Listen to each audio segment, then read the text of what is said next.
Hello everyone, my name is Marvelin Mahina Sardini, Biz Agribusiness 1C. For today's video, we'll talk about the importance of understanding the self in my future career as a broadcaster. Alam naman po natin na broadcaster o reporter ay sila ang naghahatid sa atin ng mga impormasyon, aliwan at ito pang lalaman sa publiko sa pamamagitan po ng iba't ibang mga media tulad ng radyo, telebisyon o mapa-online man. Dahil po sa subject na ito po yung mga dahilan kung bakit pagiging successful po ang ating career as a broadcaster.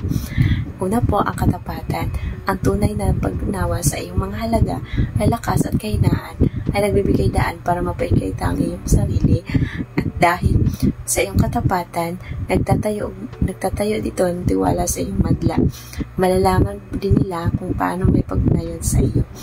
Sa pangalawa naman po is confidence o tiwala sa sarili. Ang pag-alam sa iyong mga lakas at ito ay nagpapalakas ng iyong kumpiyansa sa sarili. Pangatlo po ay self-awareness o kamalayan sa sarili.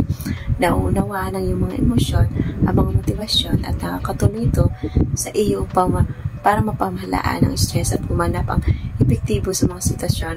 May mataas na passion tulad ng mga like the broadcast. Pang-apat naman po ay professional development. Professional na pag-unlad, ito ang mga pag-unawa sa inyong pangalayunin at ambisyon ay tumutulong sa iyo na makilala ang mga lugar para sa professional na pag-unlad. At ang huli naman po ay ang adaptability o kakayahang mag-angkop. Ito ang pagkamalayan sa iyong personal na estilo at kung paano ito maaaring mag-resonate at iba't ibang mga madla ay nagbibigay daan sa iyong diskarte upang kumunikta sa isang mataas na malawak na hanay ng tagapakinig o tagapanood. Yan lang po. Salamat sa panonood. Bye-bye!